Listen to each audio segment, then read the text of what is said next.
E oramos. Amém.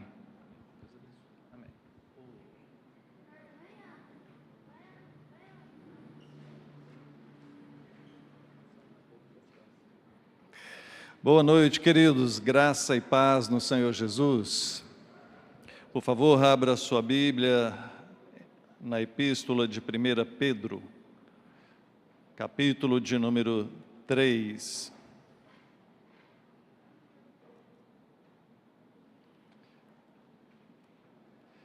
Primeira Pedro, capítulo de número 3.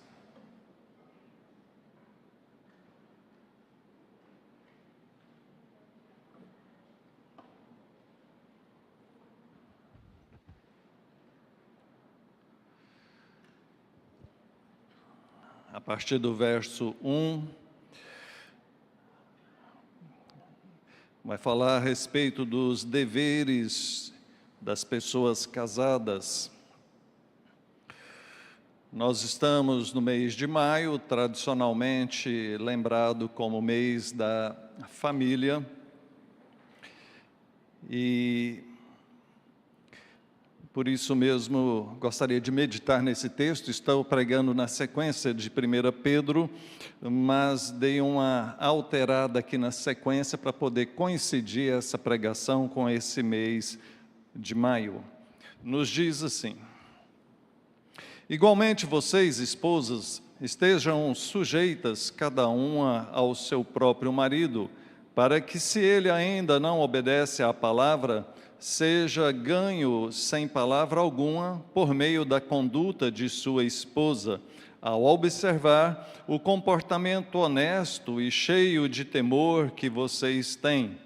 Que a beleza de vocês não seja exterior, como tranças nos cabelos, joias de ouro e vestidos finos, mas que ela esteja no seu interior, uma beleza permanente de um espírito manso e tranquilo, que é de grande valor diante de Deus.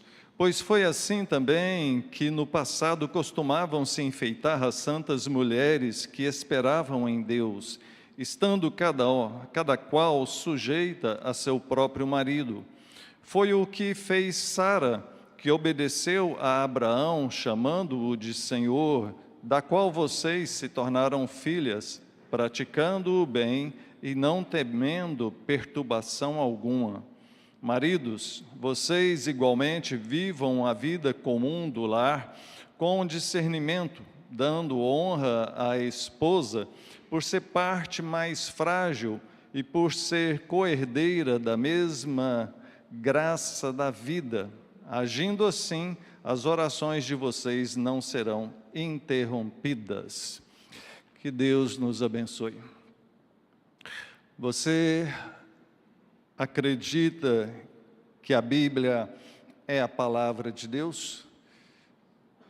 Toda a Bíblia é a palavra de Deus, perfeita, inerrante. Na verdade, é assim que nós a vemos, é assim que nós entendemos.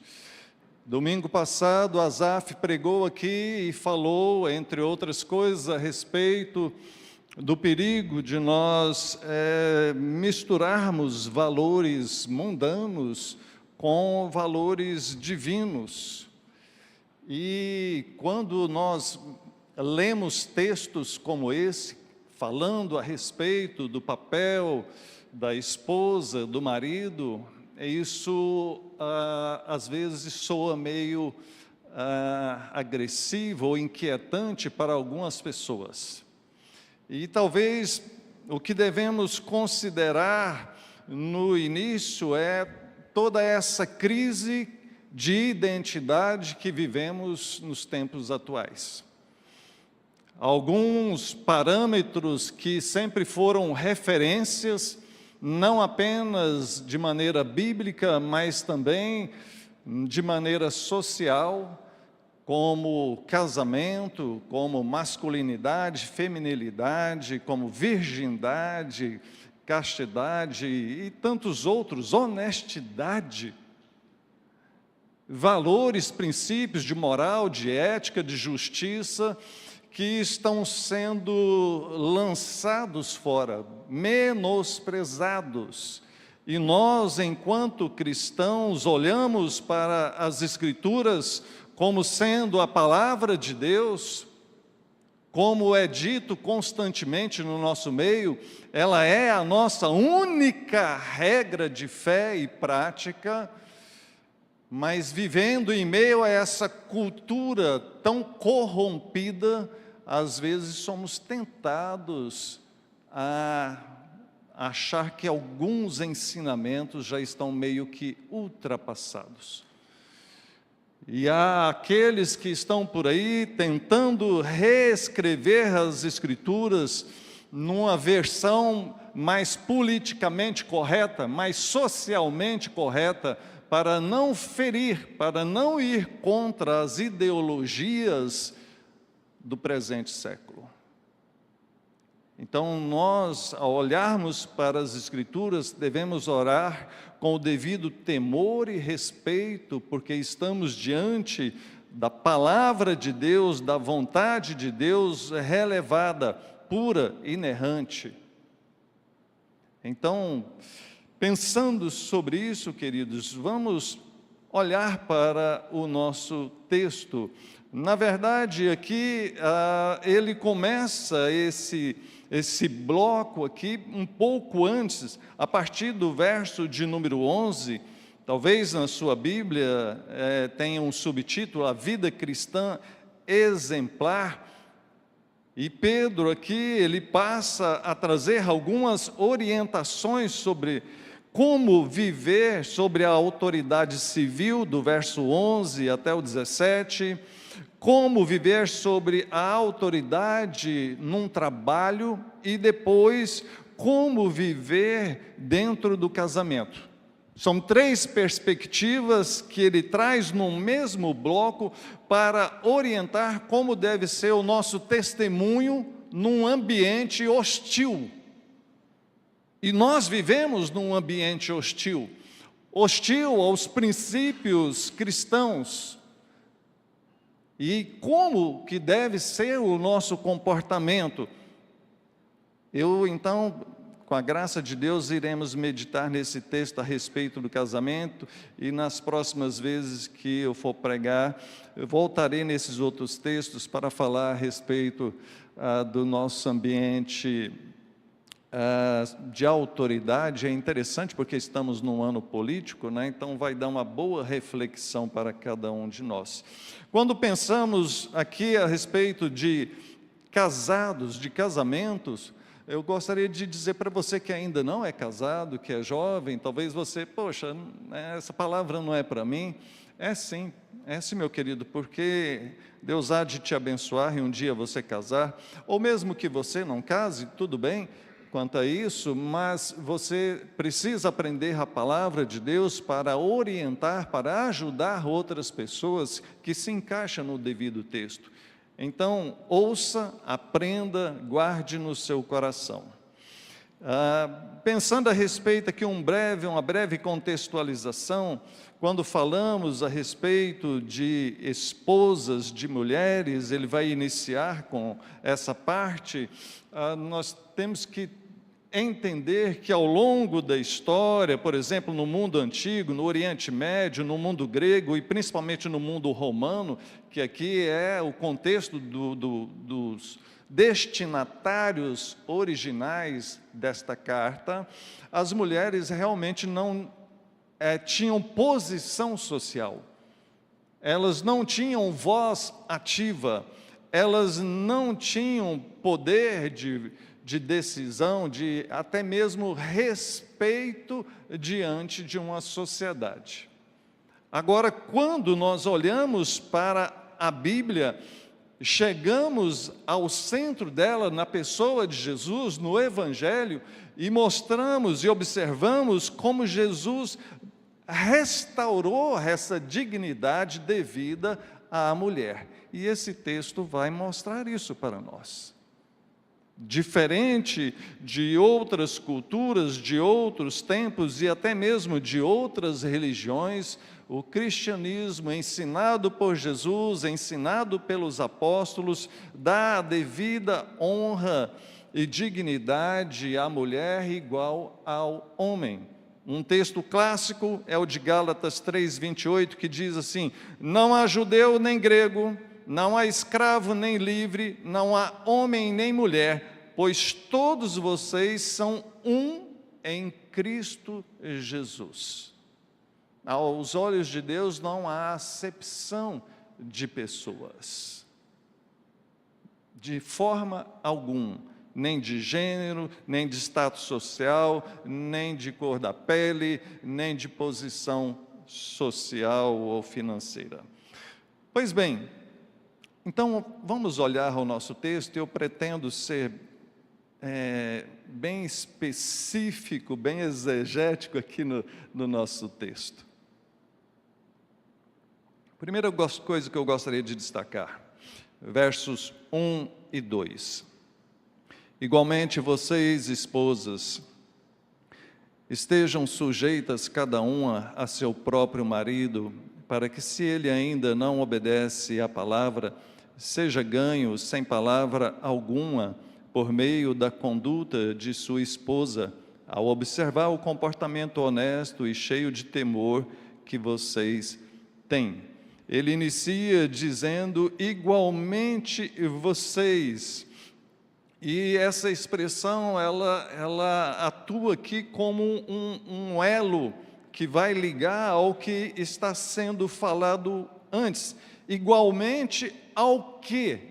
Ao que ele está igualando aqui o procedimento da esposa? A resposta está no verso 21 do capítulo 2, aonde diz assim: porque para isso mesmo vocês foram chamados, pois também Cristo sofreu no lugar de vocês, deixando exemplo para que vocês sigam os seus passos.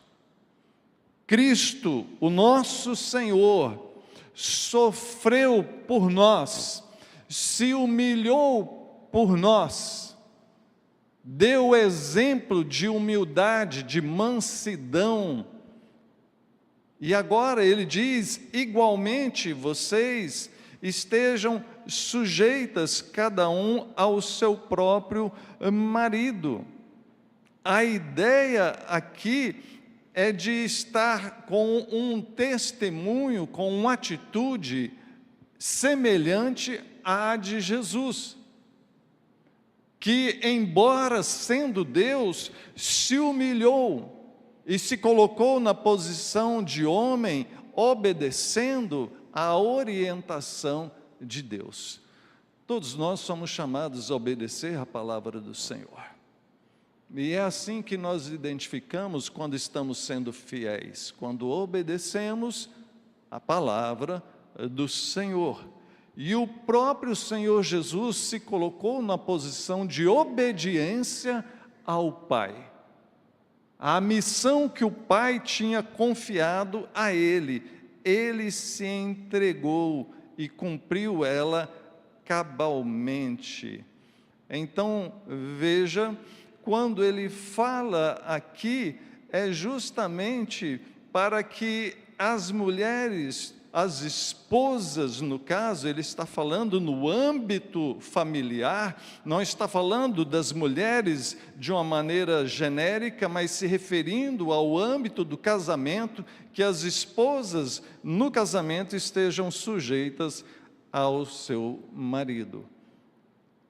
Nós falamos a respeito de submissão, de estar debaixo da mesma missão. Sim, é uma boa explicação, mas entender que ao marido foi dado uma missão de conduzir a família que ele tem, que foi dada por Deus.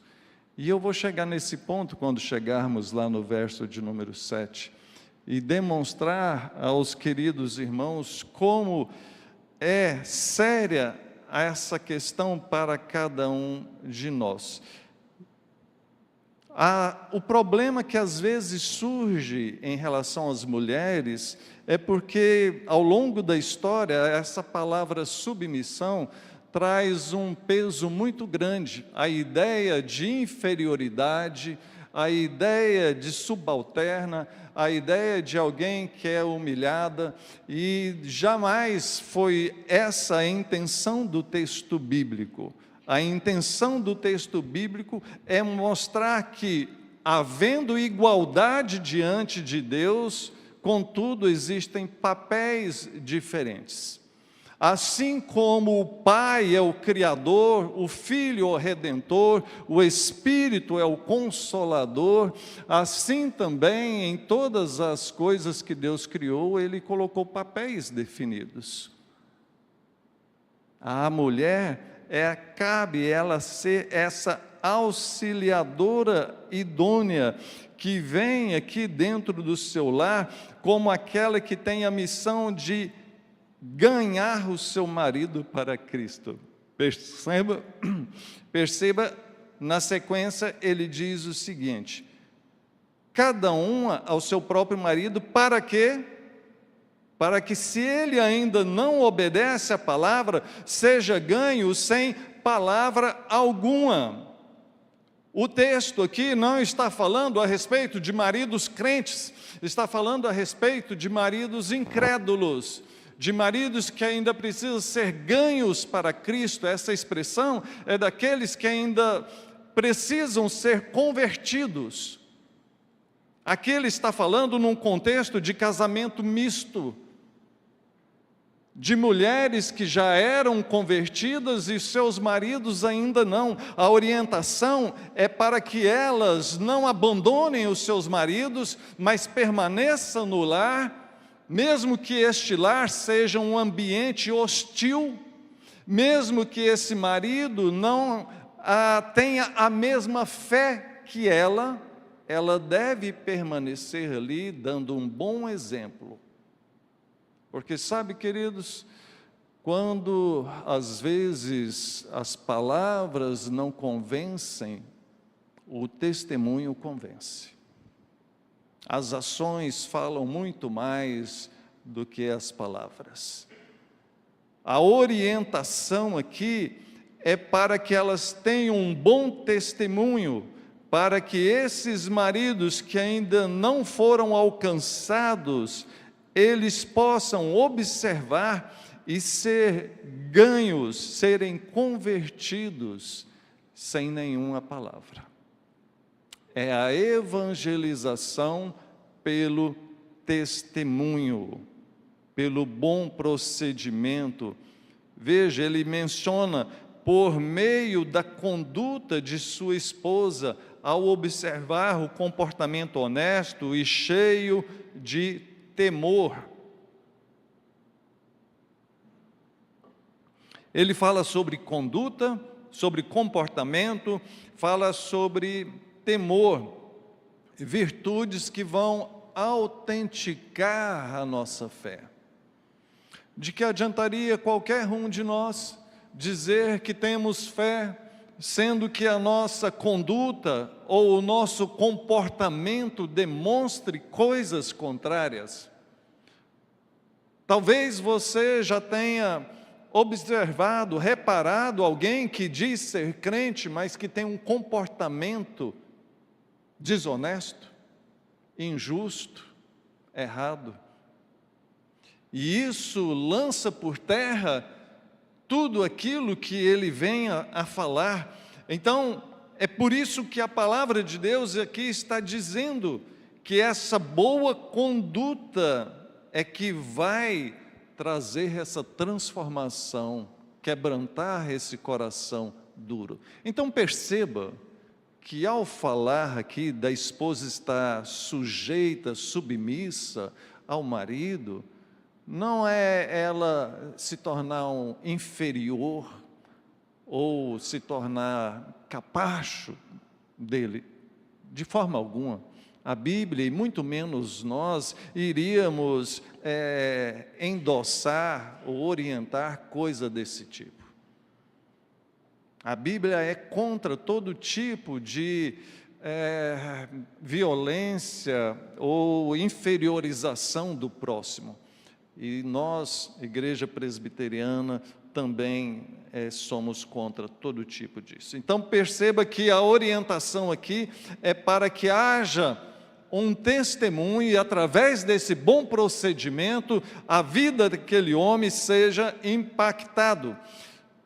Ele fala a respeito de temor, de ela ter esse devido temor a Deus, e quando fala isso, para nós que somos crentes, a ideia de temor é a ideia de respeito a Deus, por saber que nós estamos diante dEle. É aquilo que na teologia é chamado do corandeu, ou seja, nós vivemos diante de Deus, os olhos do Senhor estão sobre nós, Deus vê tudo o que nós fazemos.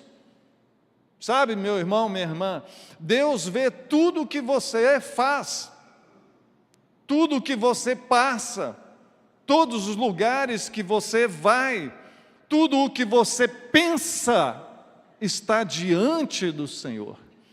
Essa é uma perspectiva que nós não podemos perder, porque é isso que gera o devido temor em nós. Ao me deparar com a possibilidade do pecado, está diante, faço ou não faço, é essa perspectiva, esse temor, Deus está me olhando, eu estou diante dEle, o Espírito dEle habita em mim, eu não posso fazer isso, Ele morreu por mim, eu o amo, Ele me ama, eu não posso traí-lo, fazer isso é errado. É um chamado ao temor aqui para essas esposas, de não abandonar os seus maridos, de não agredir os seus maridos, talvez insistindo, falando, martelando. Sabe aquela pessoa que quer resolver as coisas na força da argumentação? Minha querida irmã, se Deus não converter o seu marido, você muito menos. Porque na verdade é só o Senhor quem pode transformar, converter alguém. Então não é por falar, ou como diz nas Escrituras, não é por força nem por violência, mas pelo Espírito do Senhor.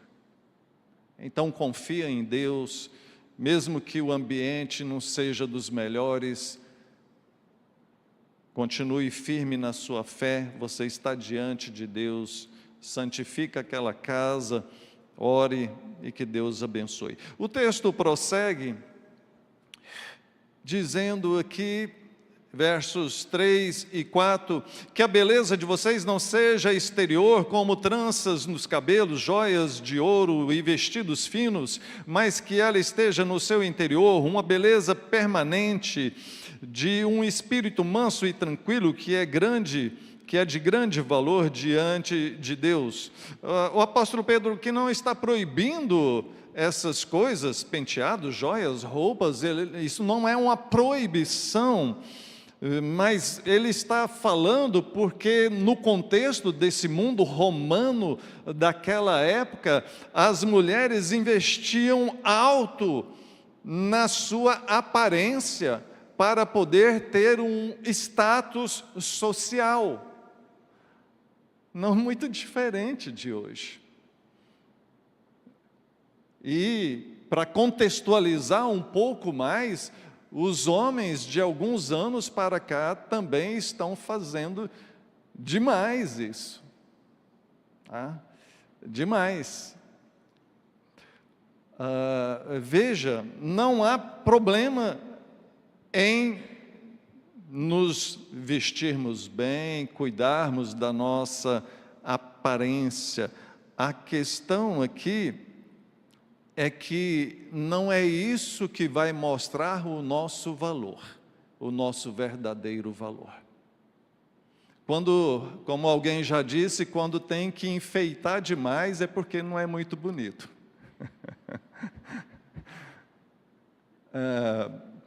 Veja, o texto diz aqui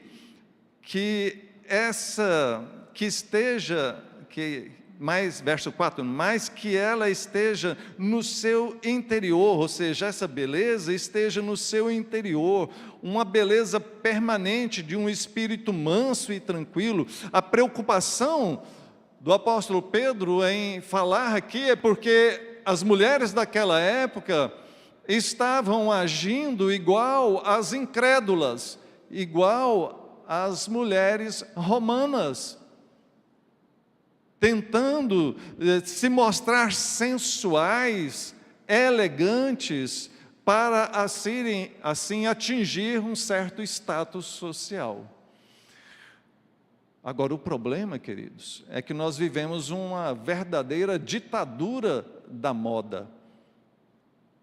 A moda vai mudando, os tipos de vestimenta, os tipos de corte de cabelo, os tipos de roupa, e cada vez menores e mais expondo o corpo. Vivemos uma sensualidade desenfreada, e isso é preocupante, pensar numa pessoa crente, que é templo do Espírito Santo, que está diante de Deus, como mencionei, e essa pessoa agora, por uma conveniência social, porque todo mundo se veste dessa maneira, ela também começa a se vestir de maneira, às vezes, até grosseira, de maneira, às vezes, provocante. Qual a sua intenção, minha irmã? Qual a sua intenção, meu irmão, quando você quer se tornar mais atraente? Você já é casado, você já é casada, você já tem um namorado, tem uma namorada, e você está querendo agradar essa pessoa, ou você está querendo chamar a atenção de outras pessoas? É preocupante isso. Esse jogo, não entre nesse jogo da sensualidade, neste jogo da sedução. Isso é perigoso, isso é antibíblico, eu ouso dizer que isso desagrada ao Senhor. A orientação aqui é a moderação. Use com moderação, para que você não venha causar defraudação. Defraudação, na Bíblia, aponta para quando você desperta desejo em outra pessoa sem poder satisfazer. Se eu sou casado e eu desperto desejo na minha esposa e depois eu satisfaço o desejo dela, ok. Agora, se desperto desejo em outra pessoa que não posso satisfazer, isso é defraudação, isso é pecado. Então, cuidado com isso. Essa é a orientação, é a preocupação dele referente a isso. Verso de número 5 e 6, pois foi assim também que no passado costumavam se enfeitar as santas mulheres que esperavam em Deus, estando cada qual sujeita ao seu próprio marido. Foi o que fez Sara ao obedeceu a Abraão, chamando-o de Senhor, da qual vocês se tornaram filhas, praticando o bem e não temendo perturbação alguma. Perceba, ele traz aqui a ideia de irmãs do passado, da maneira com que elas vestiam. Pastor, você está querendo que a gente veste as mesmas roupas das pessoas do século passado? Não é isso. Mas, no mínimo, observar o procedimento delas. Naquela época havia roupas sensuais também. Por que as pessoas crentes tinham mais pudor, mais cuidado, mais atenção com esse perigo da sensualidade? é para se pensar, é para se observar. Ele fala dessas santas mulheres, da ideia de santidade aqui, e nós já falamos tanto a respeito de santidade. Então lembre-se que esse joguinho da sensualidade fere a nossa santidade ao Senhor, ser puro aos olhos do Senhor. No verso 6, ele traz o exemplo de Sara e de Abraão. E nós sabemos que Sara e Abraão não são exemplos de perfeição. Abraão mentiu sobre Sara ser sua esposa 2 vezes. Por 2 vezes ele ficou com medo e falou que não, ela não era esposa dele.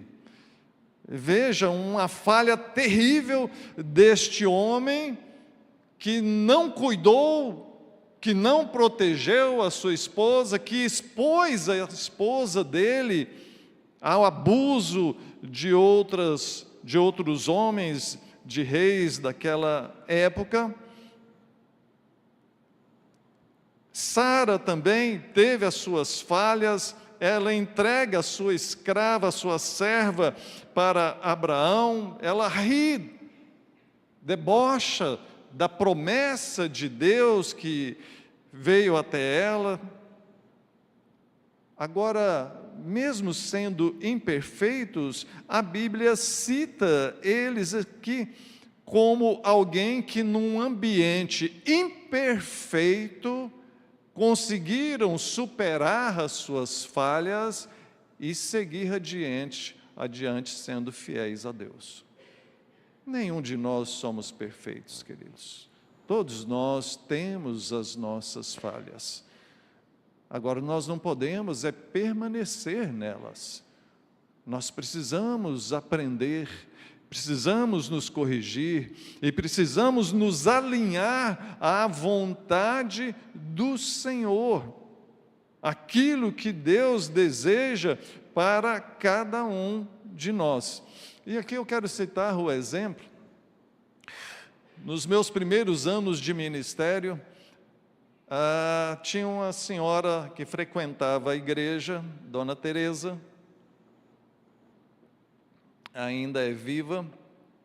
Dona Teresa frequentava a igreja há muitos anos, sozinha. História de muitas mulheres que frequentam nossas igrejas, que vão sozinhas, cujo marido não são convertidos. E esta mulher, uma santa mulher, no sentido de viver uma vida de santidade, sempre firme, presente ali nos trabalhos da igreja. Um dia eu ia iniciar uma nova sala de catecúmenos e fiz uns convites, imprimi, levei para algumas pessoas, entre eles levei para o seu Juneir, esposo da Dona Teresa. Ele era sapateiro, fui lá na sapataria dele, bati um papo, entreguei aquele convite. Seu Juneir, estou convidando o senhor para participar de uma classe lá na igreja, né, todo domingo, 9 horas da manhã. Ele agradeceu, beleza, né? Domingo ele estava lá, participou da sala inteira. Deus tocou no coração daquele homem, converteu, firmou na igreja, ficou na igreja até falecer, mas não apenas ele foi para a igreja, mas 2 de seus filhos, já casados, com todas as famílias, esposas e filhos. Os 2, inclusive, se tornaram diáconos, são diáconos até hoje, se não me engano. Mas uma vez conversando com o seu Junei, ele falou o seguinte, falou, olha pastor, uma das coisas que me fez vir para a igreja foi o testemunho da minha esposa. Ela sempre ia, e ela não pegava no meu pé, mas ela sempre me convidava, eu via ela orando, né, e isso mexeu comigo. Sabe, o poder de um bom testemunho, um testemunho piedoso e uma vida de oração. Chegamos ao verso de número 7. Maridos, vocês igualmente vivam a vida comum do lar com discernimento, dando honra à esposa por ser a parte mais frágil e por ser co-herdeira da mesma graça da vida. Agindo assim, as orações de vocês não serão interrompidas. O apóstolo Pedro dedica 6 versículos para falar para as mulheres e apenas um para falar para os homens, mas nesse verso 7 tem mais imperativos do que nos outros 6. Veja, ele inicia dizendo: marido, vocês igualmente, né? Veja, faça a ligação com o verso 1, igualmente vocês esposas. Agora verso 7, maridos, vocês igualmente ao que, pastor? Igualmente ao que está no capítulo 2, o verso 21, o exemplo de Jesus, que se humilhou, que sofreu por nós, que deixou exemplo por nós, para que, como Ele é manso e humilde de coração, nós também venhamos a ser mansos e humildes de coração. É este o chamado de igual forma que foi feito para a esposa, para os homens também, que eles aqui venham viver a vida comum do lar com discernimento. E viver essa vida comum do lar é muito mais do que morar junto, dividir o mesmo teto. Ele está falando de um marido que entende a sua esposa, que participa, que vive junto, que se importa, que conhece essa mulher, sabe das emoções, sabe das imperfeições, sabe das qualidades, sabe das expectativas. Um homem, um marido que estuda a sua esposa, por assim dizer.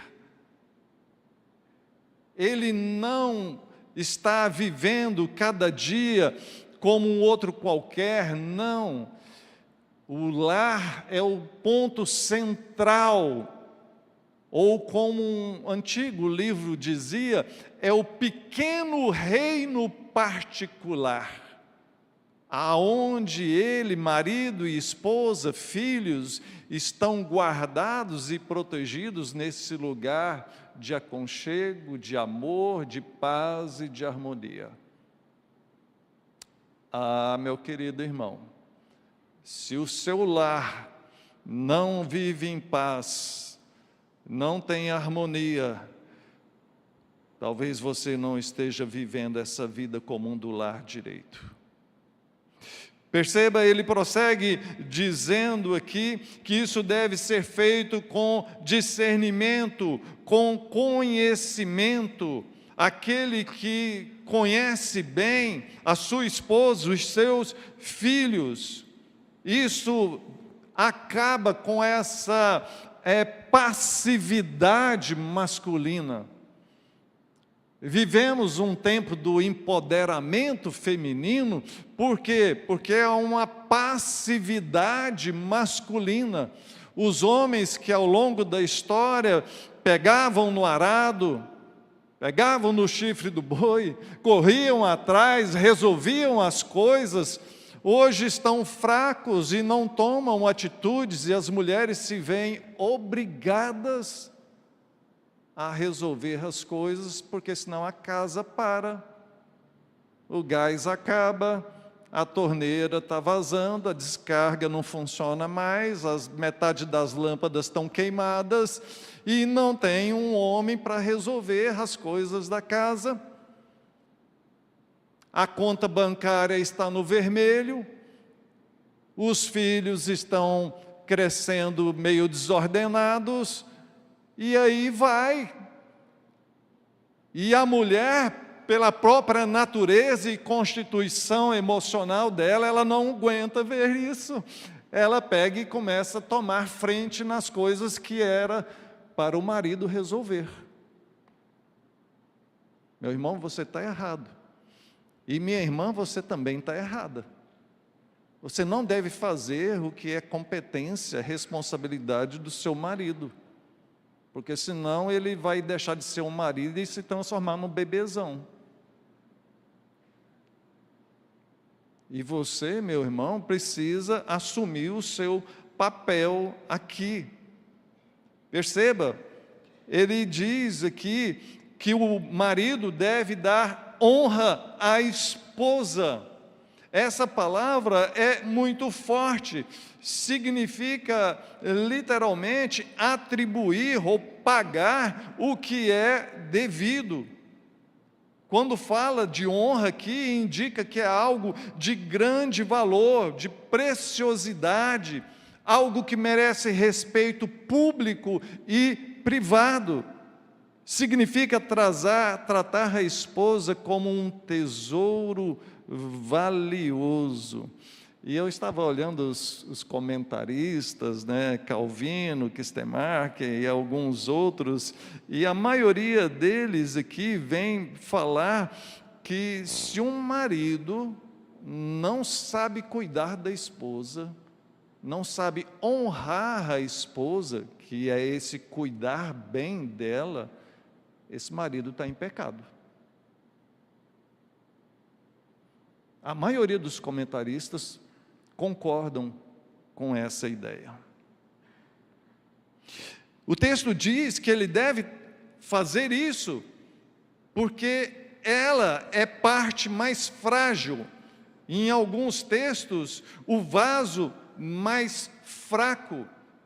Aqui ele tem em vista o contexto daquela época, do mundo romano, aonde a mulher era desprotegida juridicamente. Ela dependia de tudo, do que é chamado do pater familias, ou seja, do líder de família. Ela então não conseguia movimentar as coisas a não ser se houvesse uma ligação com o homem. Por isso ela era frágil, porque se ela perdesse o marido, ela ficava até em condição de passar fome.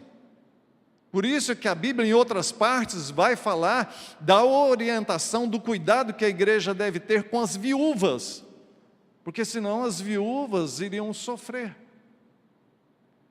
Então é a fragilidade social daquela época. Hoje vivemos tempos diferentes, onde as mulheres estão trabalhando, e muitas mulheres inclusive ganham até mais do que os homens, mas ainda assim, o princípio bíblico permanece de que o homem precisa proteger a mulher, por ser mais frágil.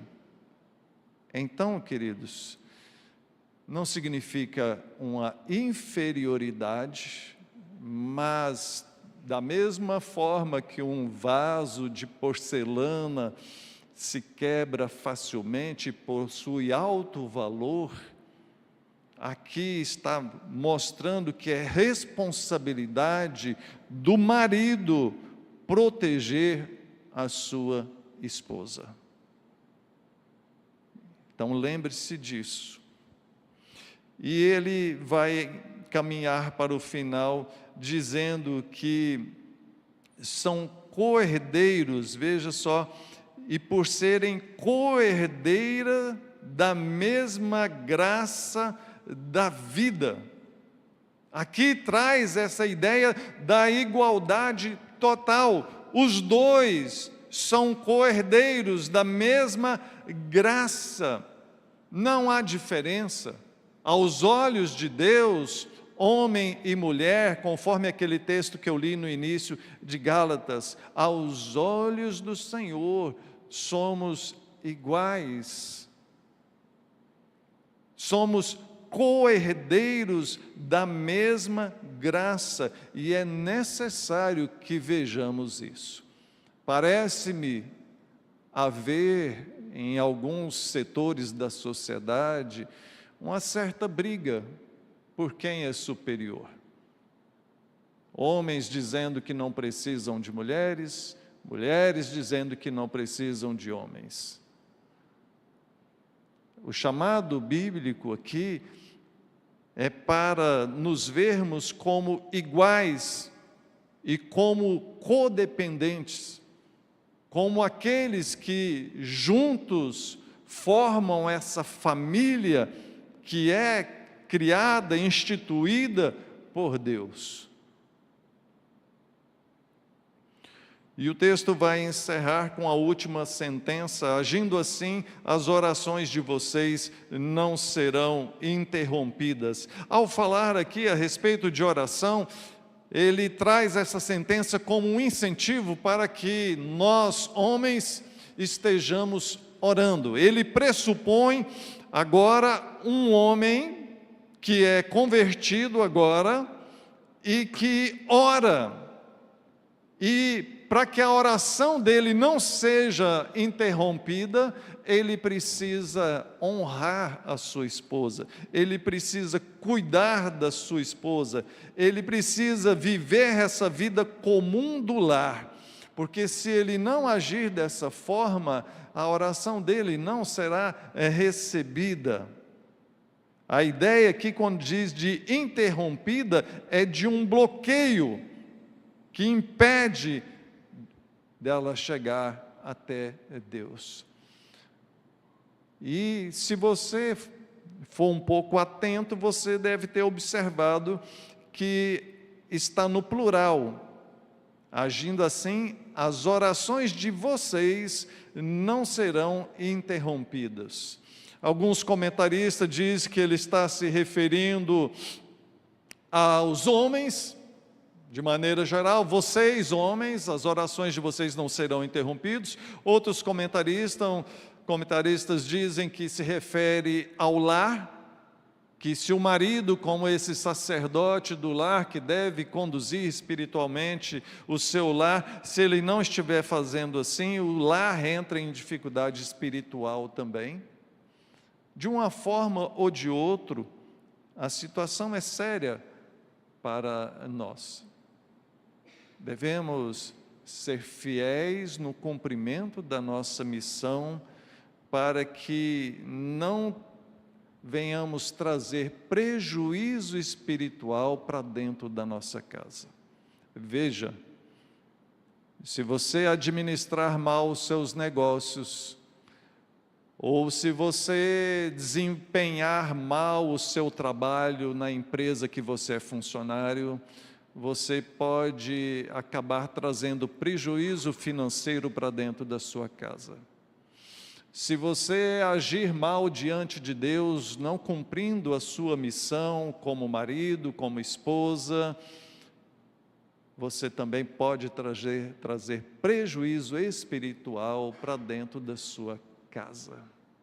É este o alerta para nós.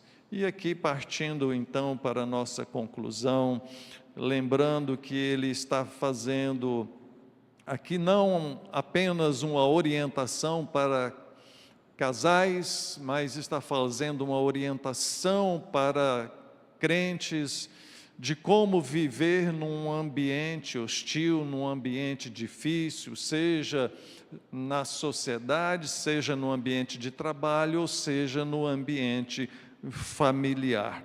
Focando no ambiente familiar, o detalhe é que nós, seja homem ou seja mulher, devemos entender que somos iguais diante de Deus, mas que o próprio Deus nos deu papéis diferentes a cumprirmos dentro do nosso lar. Eu quero encerrar dizendo o seguinte, queridos, tudo isso que nós falamos aqui, só é possível você cumprir se você tiver a graça do Senhor.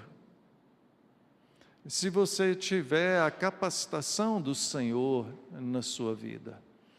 Não é algo que nós vamos assim, poxa, olha, gostei dessa palavra e eu vou me esforçar, vou ser um marido melhor, eu vou ser uma esposa melhor. Não é só isso. Você não está ouvindo uma palestra, você está ouvindo a exposição da palavra do Senhor. E a palavra do Senhor só vai trazer efeito se for acompanhado do poder do Senhor na sua vida.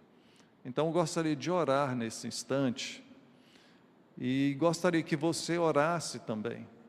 Você que ainda não tem um compromisso firme com Deus, você que está meio lá, meio cá, acredita no Senhor, participa de uma igreja de vez em quando, mas que ainda não tomou as devidas providências para ter um testemunho totalmente entregue ao Senhor.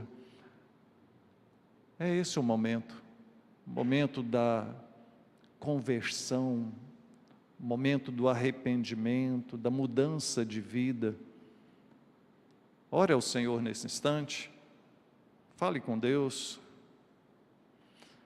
Pai, em nome de Jesus, Tua palavra foi exposta e nós, diante dela, reconhecemos as nossas falhas e pedimos agora que Teu Espírito Santo esteja iluminando, abrindo mente e coração, para que nossa vida seja realmente transformada. Eu oro, ó Deus, em favor daqueles que já são convertidos e precisam melhorar dentro do seu testemunho, seja como marido e esposa, ou seja como um crente, um discípulo de Jesus de maneira geral. Ó Deus, abençoa, capacita a cada um de nós para podermos ser mais fiéis e dedicados a Ti. Nos livra, ó Deus, do perigo da sensualidade desse mundo e nos dê uma vida santa, irrepreensível, um bom testemunho. E agora eu oro também, ó Deus, em favor daqueles que ainda não são convertidos, que ainda não tiveram uma verdadeira transformação. Espírito Santo, convença do juízo, do pecado, da justiça, tira das trevas, traz para a luz, para a glória do nosso Senhor Jesus, Pai.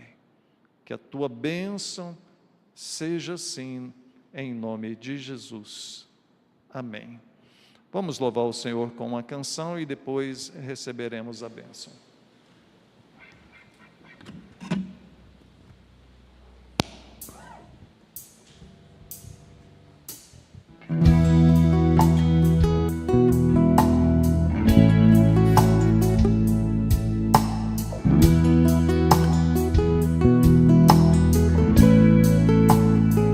Sejas meu universo, não quero dar-te só um pouco do meu tempo, não quero dar-te um dia apenas da semana. Que sejas meu universo, não quero dar-te as palavras como gotas, quero que saia um dilúvio de bênçãos da minha boca. Que sejas meu universo, que sejas tudo o que sinto e o que penso. Que de manhã seja o primeiro pensamento e a luz em minha janela. Que sejas meu universo, que enchas cada um dos meus pensamentos. Que a Tua presença e o Teu poder seja o alimento. Jesus, esse é o meu desejo. Que sejas meu universo, não quero dar-te só uma parte dos meus anos.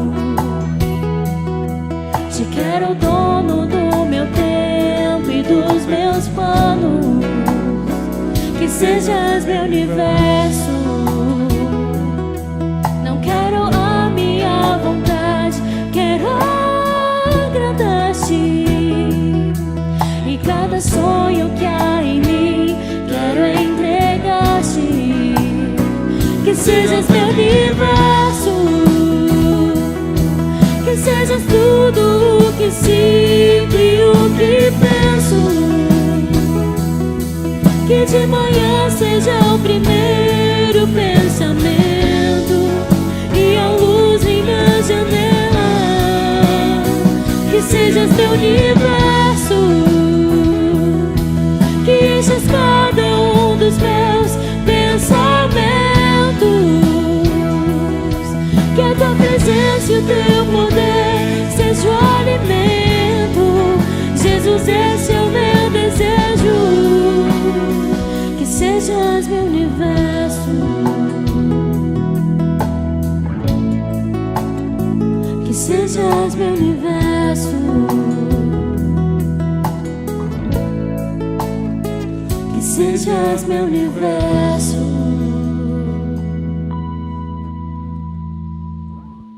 Fiquemos de pé.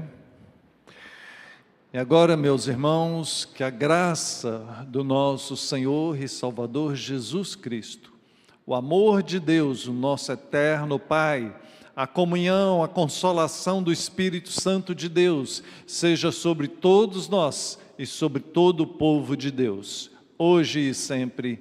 Amém. Amém. Sente-se um pouco.